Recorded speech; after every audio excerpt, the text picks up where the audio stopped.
Assalamualaikum warahmatullahi wabarakatuh. Perkenalkan, nama saya Dewi Robianti SHMH. Saya mengajar pada program studi ilmu hukum di Universitas Pembinaan Masyarakat Indonesia. Alhamdulillah, saya sudah mengabdikan atau mengajar di kampus Universitas Pembinaan Masyarakat Indonesia selama kira-kira 4 tahun lebih lamanya. Nah, spesialisasi saya, mata kuliah yang saya ampuh pada pendidikan ilmu hukum, salah satunya adalah mata kuliah Sistem Hukum Indonesia. Nah, video ini merupakan pernyataan diri dosen dalam unjuk kerja Tridharma perguruan tinggi, yang mana dalam video ini menjelaskan terkait pengajaran materi Sistem Hukum Indonesia sesuai dengan program Merdeka Belajar dan sesuai dengan syarat sertifikasi dosen tahun 2022. Pada kesempatan saya ini, saya akan menjelaskan salah satu mata kuliah yang saya ampuh, yaitu mata kuliah Sistem Hukum Indonesia. Mata kuliah Sistem Hukum Indonesia yang kami laksanakan sebanyak 2 SKS dengan pertemuan sebanyak 12 kali pertemuan, berupa 80% teori guna agar mahasiswa dapat memahami serta menganalisis bagaimana tentang materi mata kuliah Sistem Hukum Indonesia. Contoh-contoh serta analogi yang dilakukan, demikian juga dengan sistem tanya jawab antara dosen dengan mahasiswa, saling berinteraksi terkait pendapat ataupun saran perkembangan serta kemajuan mata kuliah Sistem Hukum Indonesia dalam kategori obrolan teori dan lain-lain. Saat ini kita sudah bisa masuk ke bagian deskripsi. Deskripsi mata kuliah ini dengan berbagai teori yang relevan saat pengajaran dan belajar, dan diberikan kesempatan seluas-luasnya bagi mahasiswa agar dapat menganalisis, memahami perkembangan maupun kemajuan mata kuliah yang saya ampuh.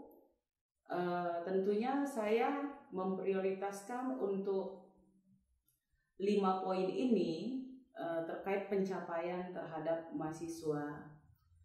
Yang pertama, pencapaian yang diharapkan adalah mahasiswa dapat memahami dan menganalisis tentang mata kuliah Sistem Hukum Indonesia. Yang kedua, pencapaian mahasiswa mampu menjelaskan tentang perkembangan serta kemajuan atau kaitan terkait mata kuliah Sistem Hukum Indonesia. Nah, yang ketiga dalam pencapaiannya berikutnya, mampu menganalisis serta mendeskripsikan, menganalogikan terkait mata kuliah Sistem Hukum Indonesia. Berikutnya adalah yang keempat, pencapaiannya mahasiswa mampu menguasai dengan cara memberikan pemaparan tentang mata kuliah Sistem Hukum Indonesia. Terakhir adalah pencapaian kelima, mahasiswa mampu mengumpulkan, menyimpulkan, mendeskripsikan, memahami, menganalisis bagaimana dasar-dasar mata kuliah Sistem Hukum Indonesia. Nah, dari 5 tujuan pencapaian tersebut, mahasiswa dapat menjadikan pemahaman dari mata kuliah Sistem Hukum Indonesia ini sebagai pedoman dalam hidupnya, serta mampu menerapkan dalam kesehariannya bagaimana pemahaman tentang hukum yang dipelajari dengan sebaik-baiknya. Dengan ini saya menggunakan sistem pembelajaran online atau biasa disebut daring dalam teori mata kuliah Sistem Indonesia, serta memberikan tugas per individu kepada setiap mahasiswa mengenai pendapat yang dipaparkan terkait sistem hukum Indonesia masing-masing per individu.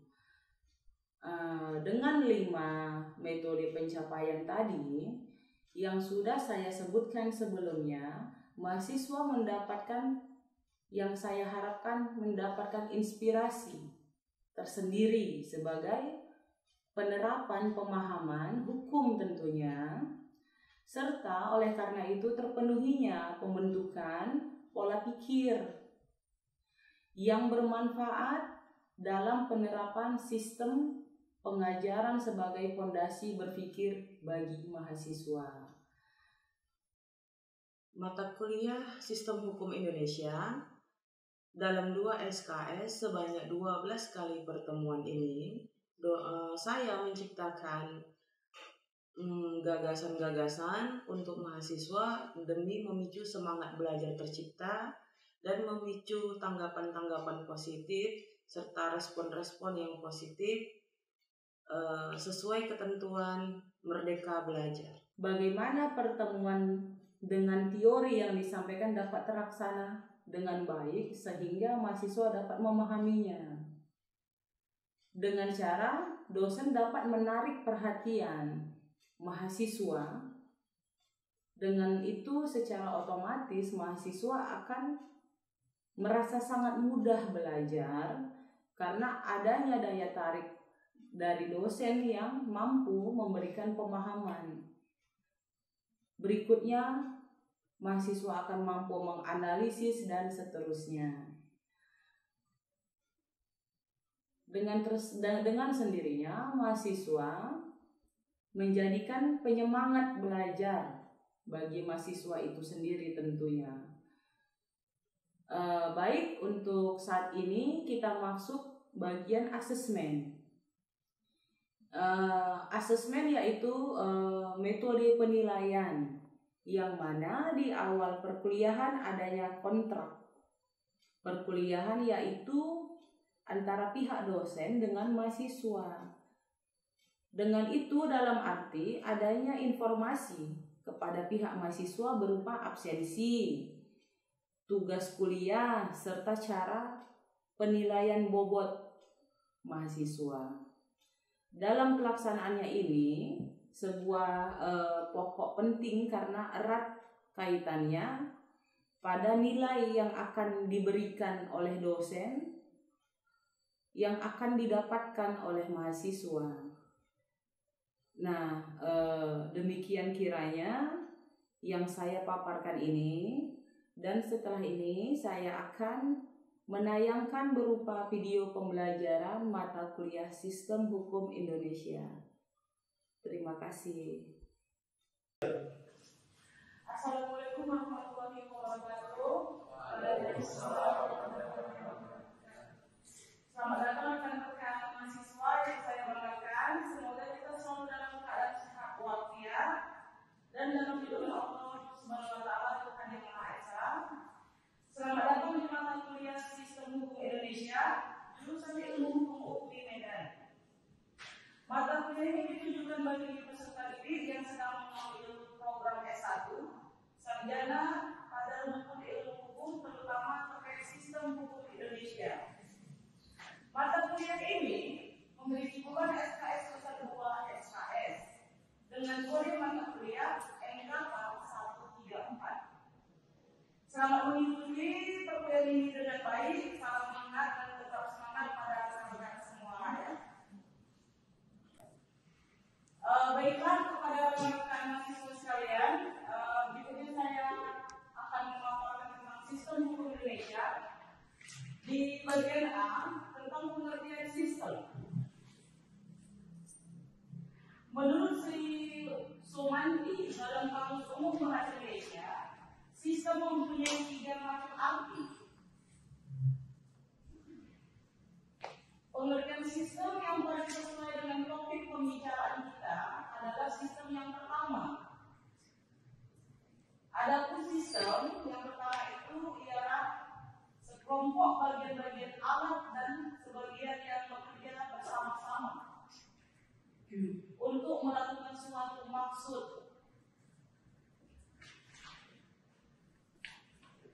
Misalnya, ini adalah contoh ya, perhatikan dulu ke depan. Misalnya adalah sistem urat saraf tubuh, sistem pemerintahan dan lain-lain. Ya, itulah yang dimaksud tadi yang kalian catat bekerja sama. Kemudian terdapat usaha di kata Amira mengartikan sistem sebagai suatu kesatuan yang terbentuk dan beberapa unsur atau elemen. Saya lanjutkan. Unsur komponen atau bagian yang banyak ini satu sama lain berada dalam keterikatan yang kiat atau mengkait masing-masing komponensi satu sama lain sehingga totalitasnya unit terjaga utuh eksistensinya.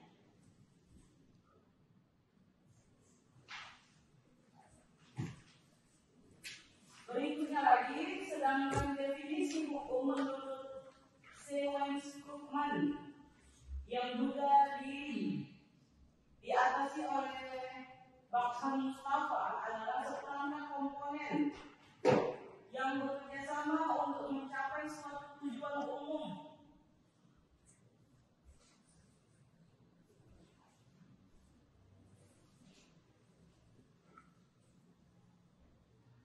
Dengan demikian, sistem adalah seperangkat komponen atau unsur yang menyusun sesuatu sehingga menjadi berfungsi atau tercapai tujuan dari sesuatu tersebut. Bila mana sesuatu itu adalah hukum, maka sistem di sini meliputi seperangkat komponen atau unsur yang mengikuti hukum tersebut.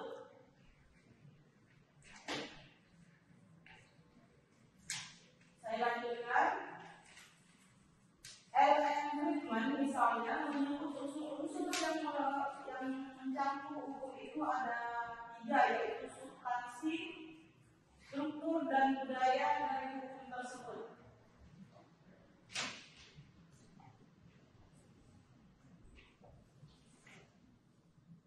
Oke, dari yang sudah dicatat, selanjutnya saya akan mencontohkan dari apa yang sudah dicatat itu agar banyak contoh atau masukannya ya. Sistem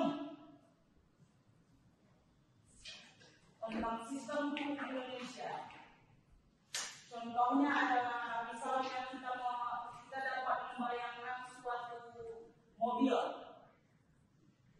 Nah, suatu mobil itu dilengkapi dengan komponen-komponen. Contoh komponen-komponennya misalnya adalah adanya setir mobil, adanya baterai mobil, adanya ban mobil, adanya kursi mobil di dalamnya. Nah, yang dimaksud contoh itu adalah komponen-komponen yang mendukung daripada suatu tujuan dalam satu sistem mencapai suatu tujuan. Apalagi komponen lain yang ada di mobil, contoh yang lain. Yang saya sebutkan misalnya ada busi mobil ya. Ada apa lagi yang kira-kira? Ban mobilnya. Ada spionnya ya, kaca spion mobil. Nah, yang dimaksud di situ adalah komponen-komponen mendukung untuk mencapai tujuan itu. Apa tujuannya? Apa objeknya? Mobil tadi. Digunakan mobil dalam maksud tujuan apa?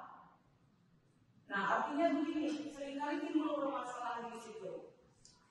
Komponen-komponen ini tidak saling mendukung. Contohnya, dalam satu sistem ini, satu komponen saja tidak mendukung, artinya itu tidak bisa dikatakan itu adalah suatu sistem. Mengapa demikian? Karena yang dimaksud sistem ini adalah satu kesatuan yang utuh yang tidak dapat dipisahkan. Sistem adalah satu kesatuan yang utuh yang tidak dapat dipisahkan. Apalagi contoh dari komponen di dalam mobil yang ada menjadi bagian dari mobil itu. Selain yang sudah disebutkan, komponen lain misalnya. Ada yang kunci mobil masuk nggak itu? Kalau nggak ada kunci mobil, nggak bisa. Yang lain daripada itu, komponen lainnya, rem mobil, mesinnya, apalagi kira-kira. Nah, artinya di situ itu bagian daripada komponen untuk mendukung suatu tujuan itu tadi. Contohnya objeknya adalah mobil. Intinya langsung tidak adilan itu akan ini. Nah, kalau ini terkait hukum pidana akan banyak tindakan melawan hukum terkait misalnya faktor ekonomi dan lain-lain. Kembali lagi ke contoh yang nomor 2 itu adalah bagaimana kita menggambarkan anatomi tubuh manusia. Bisa dibayangkan contoh analoginya adalah sebuah negara. Satu komponen saja bermasalah. Sudah bagaikan sesuatu yang tidak dapat dimengerti, timbullah masalah. Jadi kembali lagi ke sistem.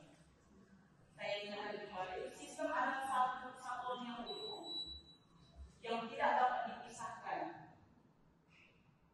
Nah, artinya komponen-komponen terkait sistem ini haruslah saling mendukung. Jika satu komponen saja tidak mendukung daripada maksud tujuan yang dituju, tentunya tidak dapat dikatakan itu adalah sebuah sistem, suatu sistem.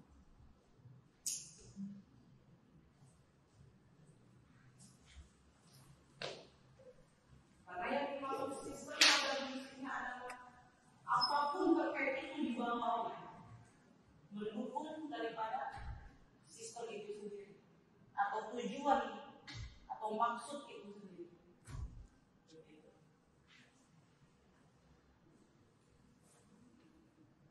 Berikutnya adalah contoh ketiga.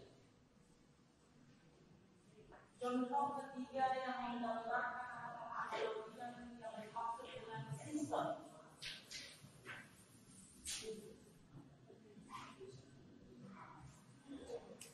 Contoh ketiga ini saya akan paparkan adalah sebuah keluarga.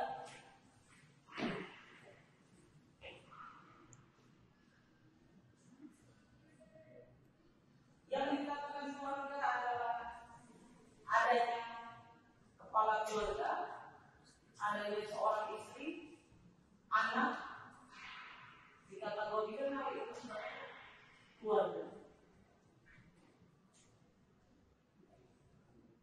Namun pertanyaannya adalah yang dimaksud komponen di dalam keluarga itu yang mana? Kita katakanlah komponen itu adalah istri dan anak.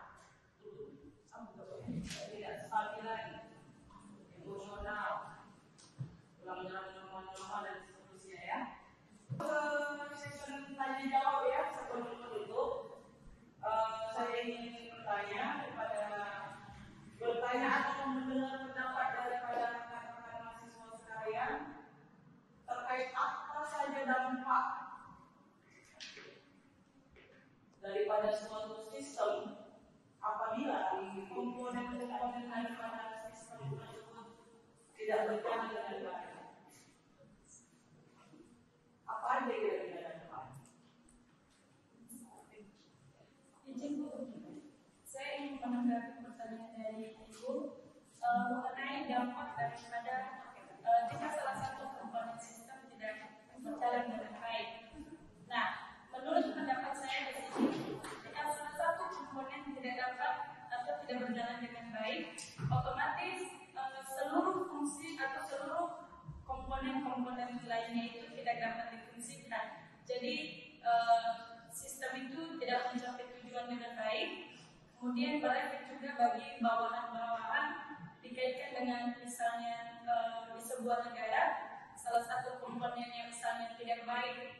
Contohnya ini kepala negara, otomatis di bawahnya seperti menterinya, DPR-nya, bahkan sampai ke masyarakat tidak mendapatkan yang namanya keadilan sosial. Kemudian bermunculan juga rasa kecemburuan sosial, rasa emosial yang tinggi.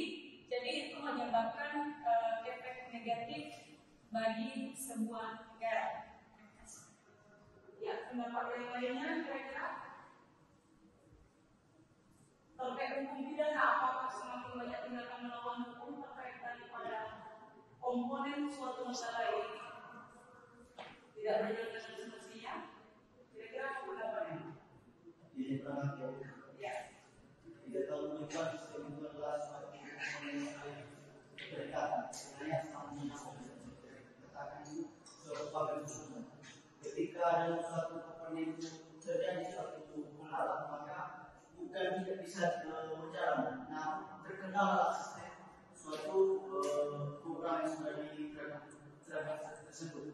Akhirnya tujuan itu menghambat suatu program yang sudah ditentukan. Misalnya dalam satu negara adanya suatu pimpinan di suatu wilayah melakukan suatu korupsi. Akhirnya terjadi tindakan pidana di situ.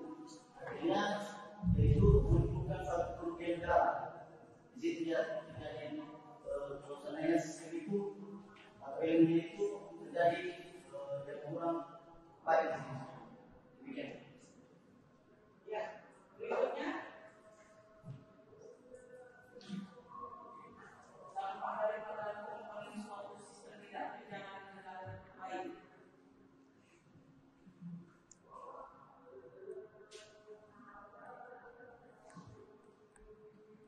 Ada lagi kira-kira?